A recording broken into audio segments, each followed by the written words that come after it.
Johnson down in composing room, you know, Bill. Oh, sure. Is this all, Emil? Sure, what else would I be delivering in a P-38? Bill Johnson. Frank Roberts, sports. Oh, is he in now? Thanks. Bill Johnson got his... Shh. The boss. Oh, hello, Mr. Weldon. This is Frank Roberts. I'd like to see you. I think I have a great idea for a new column. Yes, sir. I'll be in right away. Bill Johnson got his draft papers today. You mean our Bill Johnson downstairs? You make a good soldier. Soldier? He wants to get in the Navy. Then he'll make a good sailor. Boom. Come in. Hello, Frank. Hello, Mr. Weldon. Sit down. Thank you. What's this great idea? You know the serviceman's notes column I've been doing once a week? Yes. I think this new idea will be better because it has a different slant. A different slant? What do you mean? Sports are pretty close to your heart, aren't they, Mr. Weldon? Yes, you know that. What strikes you most about them? I mean, what's the one thing that most sports have in common? I think any schoolboy could answer that one. Teamwork. Exactly. Teamwork. Teamwork and the complete democracy of it. And the fact that a man is measured only by his ability and skill.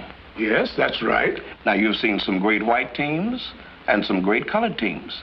And some with both whites and Negroes as teammates. Yes, I have. Well, I want to write a column about a great team like that. Look, I have tickets for something interesting this afternoon. Come out with me and I'll show you what I mean better than I can tell you. I'd like to, Frank, but I'm too busy. Mr. Weldon, you're not that busy. This is important. Well, if you think it's important, I suppose I could. Come in. Hello, Bill. Hello, Mr. Weldon. Hello, Frank. Hello, Bill. Mr. Weldon, I got my induction papers. So they finally arrived. We'll certainly miss you around here, Bill. Thank you. If you don't mind, I'd like a couple of days off. There's some things I'd like to do for Mom before I leave. Take as many days you want. Thank you. Just a minute, Bill. Could you spare me a couple of hours? Well, I don't know. I think you can help me sell something. Mr. Weldon and I are going to a spot where 3 is better company than 2. I'd like you to be the 3rd. Where's that? Secret. Tell you at 2 o'clock.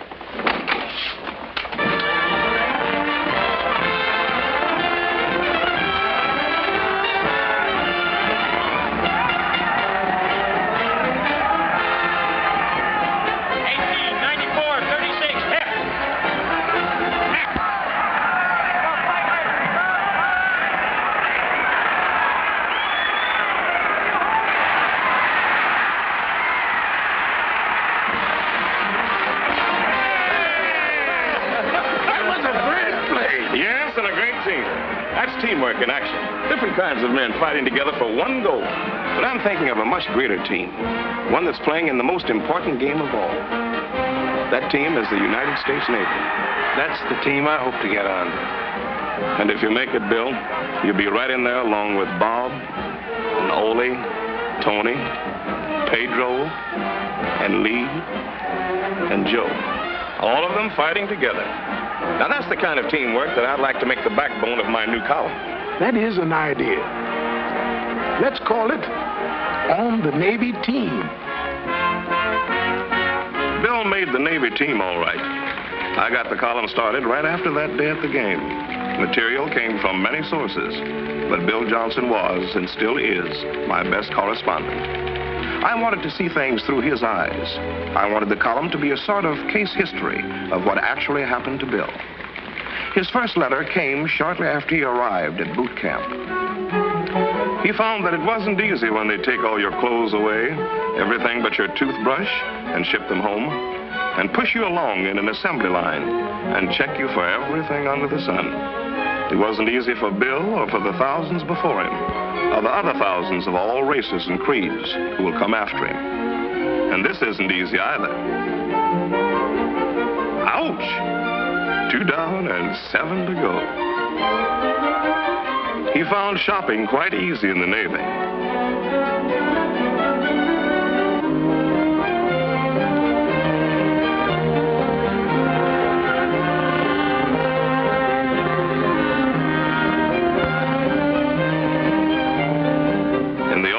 It used to take him longer to pick a new suit.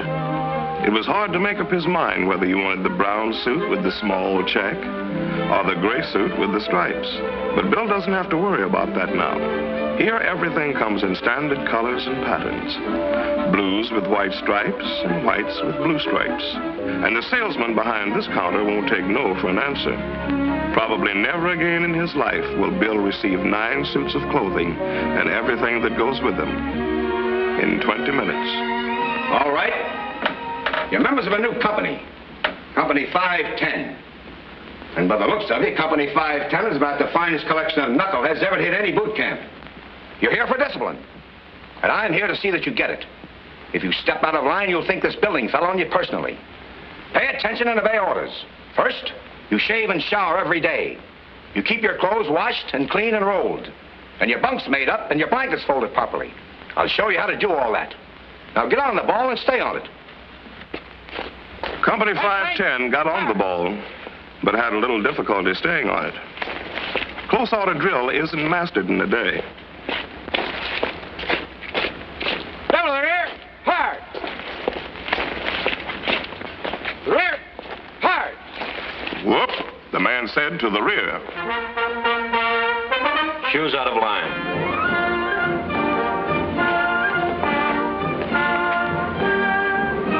Loose rolls.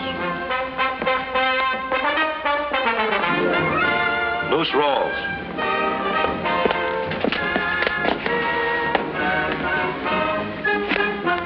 You'd better learn to tie a square knot, sailor. Most of these are grannies. I'll see that he does, sir.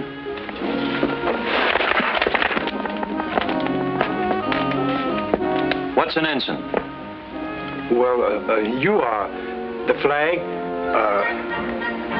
both of you are. It means a commissioned officer. It also means a flag, sir. Bill never worked so hard in his life. To bed at 9 and up at 5. And every minute of the day on the go. He soon found that the training for this team is tough. It's got to be. The game is too important to lose.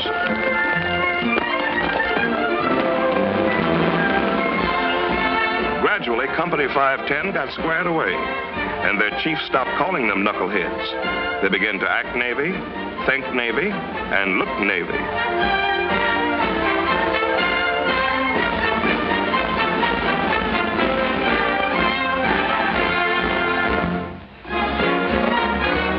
It wasn't all tough. There was ship service, with the biggest malts in the world for a dime, or a big hunk of cake and 3 scoops of ice cream for 15 cents. And noise. You've never heard noise till you've been in a ship service.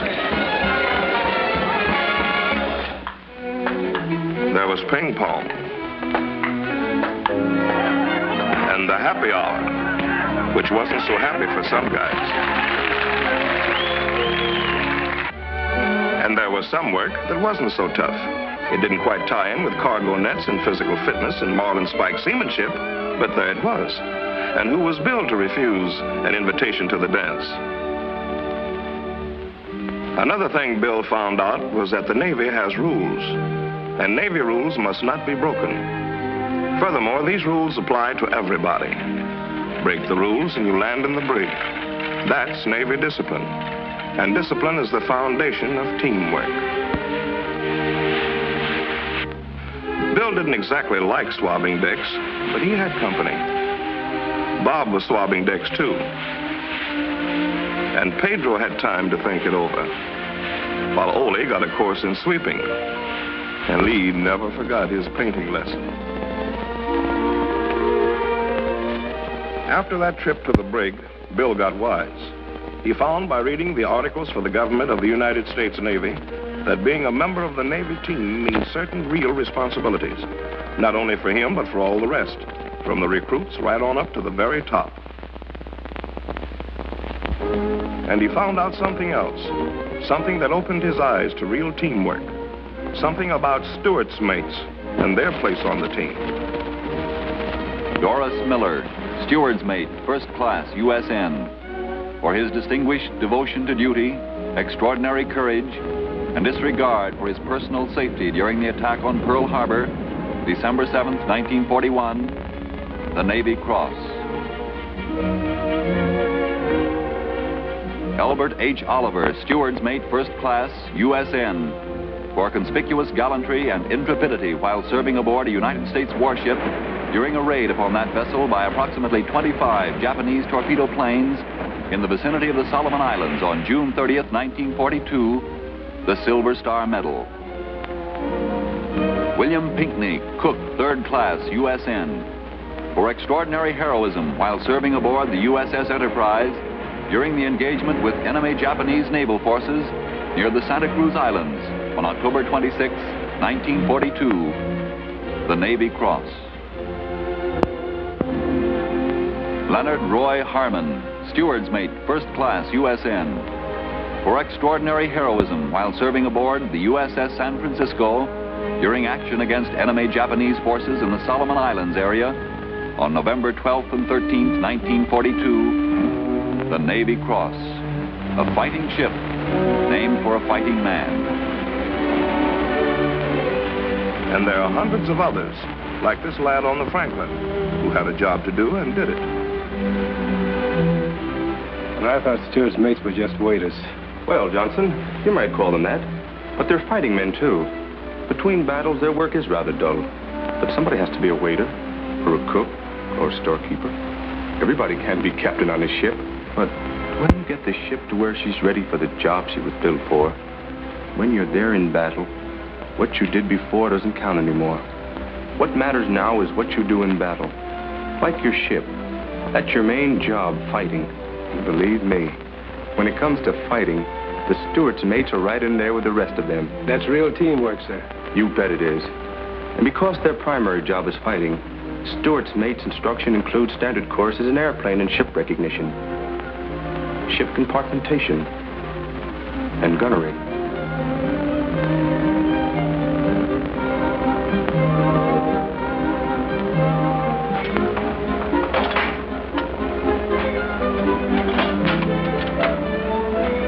I'm glad you told me all that, sir. It makes me proud just to be anywhere on the team. And Johnson, don't ever forget this about steward's mates. They may pour soup between battles, but in battle they pour lead with the best of them. And so Company 510, now U.S. Navy fighting men, passes in review for the last time. Bill's recruit days are almost over. Those few crowded, tough weeks have been lived through. He and his buddies have learned the basic rules of the game. Now, some will go direct to general service duty, while others will specialize and enter service schools. Company 510 will be scattered far and wide as the men continue their various careers, each to take his special position on the team for the big plays ahead. Bill was selected for quartermaster training at the U.S. Naval Training School, Hampton, Virginia.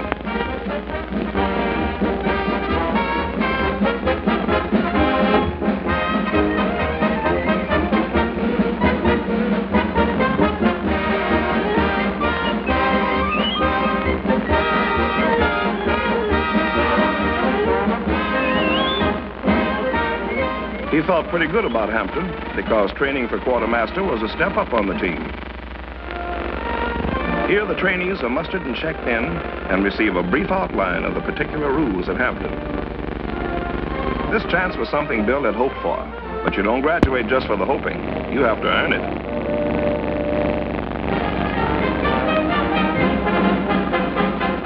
Until now, a buoy was just something floating around in the water.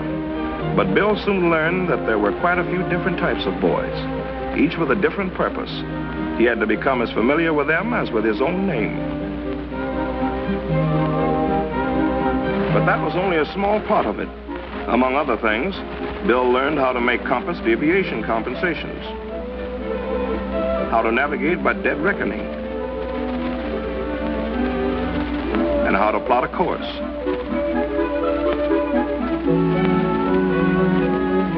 What a mercurial barometer is, how to set it, how to take readings, for the barometer is the sailor's watchdog. Bill also learned how to use the engine room telegraph. On this training ship, Bill and his shipmates put to actual use what they have learned in classes. Give her a little left rudder.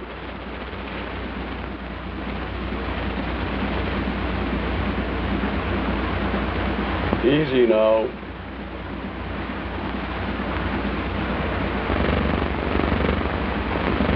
Just a touch. Right rudder.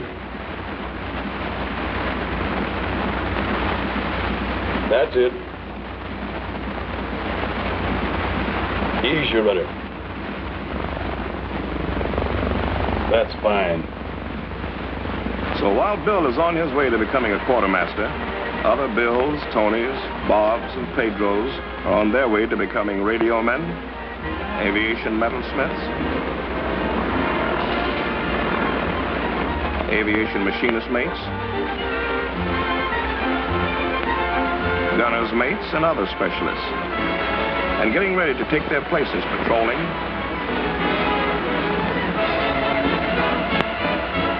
signaling,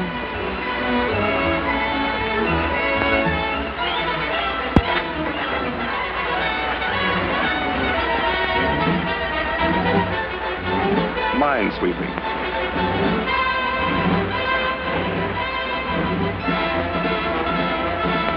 along with 1,001 other jobs that go to make up the Navy team.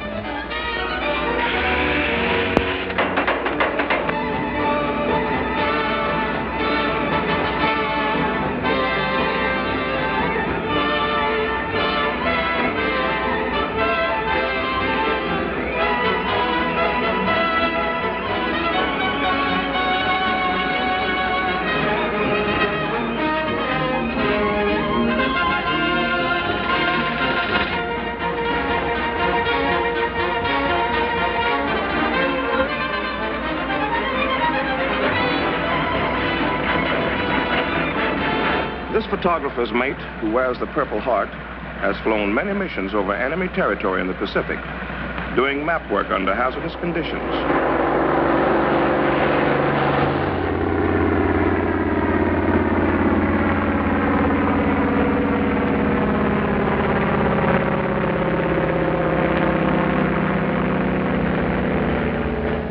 When completed, these mosaic maps furnish one of the most essential factors in battle planning. This skipper commands a Navy oiler.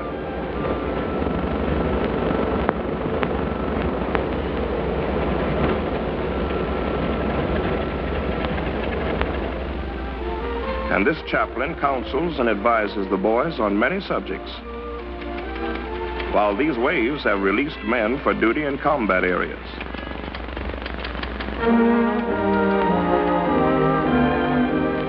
The next time I heard from Bill, he wrote me that he had been ordered to duty aboard a destroyer escort, manned by a predominantly Negro crew.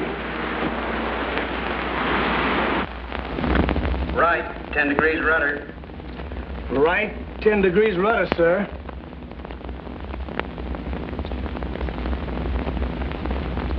Steady as you go. Steady as you go, sir.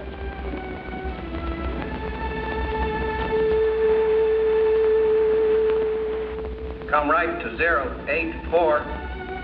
Right to 084, sir. Bill's on the first team now and ready to go into the game, along with these boys on the number 3 gun.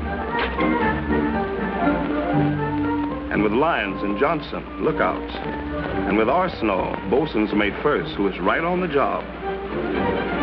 And with Dufall, signalman first, who can talk across the water with lights. And with the radar gang, who can smell trouble a long ways off. And with radioman Coleman and Graham. Electrician's mate Bales. Chief motor machinist mate Smith. And soundman Thompson, who can listen and tell you whether it's a shark or a sub or just a lonely mermaid. These and more are on the same team with Bill.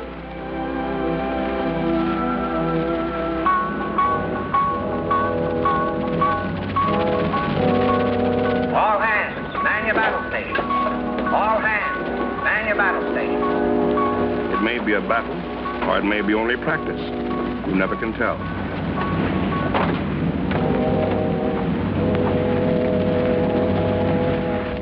All engines ahead flank. All engines ahead flank, sir. All engines ahead answered flank, sir. Very well. Come right to 110. Right to 110, sir.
guys on the DE are throwing up a lot of stuff out there. But like the quarterback who kicks the goal,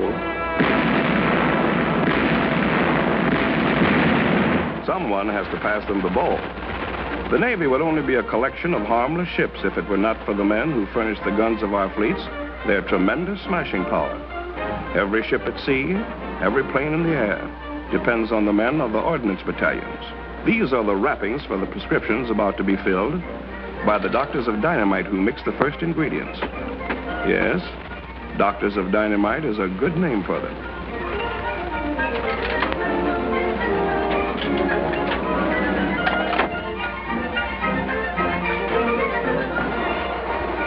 And their prescriptions come in all sizes and shapes. Men who do this make it possible to do this and this.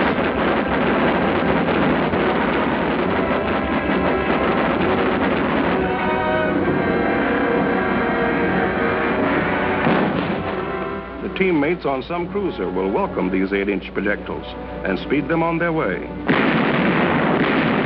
while the 14 and 16-inch shells are destined for some battleship to help knock out the enemy. Yes, every sailor plays a vital position to make this team the greatest Navy in the world. This is the result of teamwork. Here, moving in for the payoff in the biggest game of all, battle and invasion, here on these ships, on the APAs, on the ATAs, on the AKAs, on the AOs, and all the other great auxiliary ships of the fleet, here serve the Negro sailors like the Bill Johnsons. Here serve Negro electricians' mates, radio men, stewards' mates, quartermasters, yeomen, and all the other ratings required to man these ships that help to make up the great team.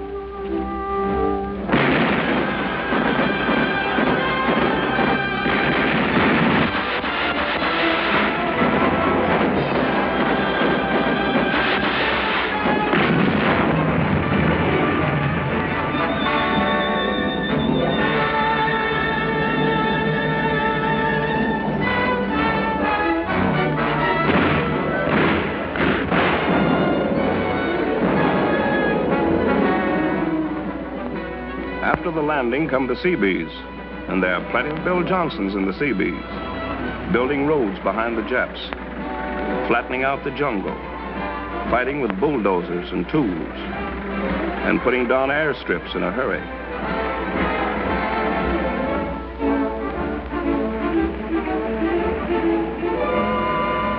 Often they have to take time out to dodge death.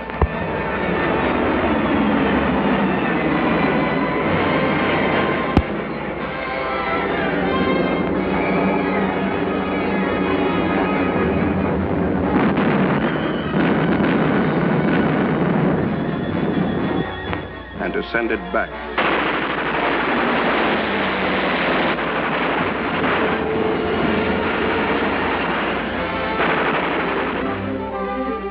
So the Bill Johnsons made all the Navy teams.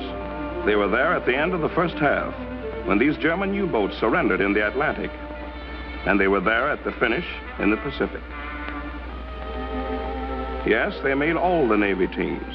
This one, and this one, too.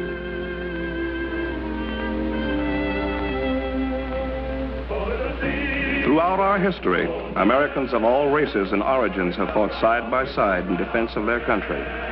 Since the first battle of the Revolution, when our country was born, through more than 160 years, through all our wars, colored Americans like the Bill Johnsons of today have fought and died to bring victory to our arms.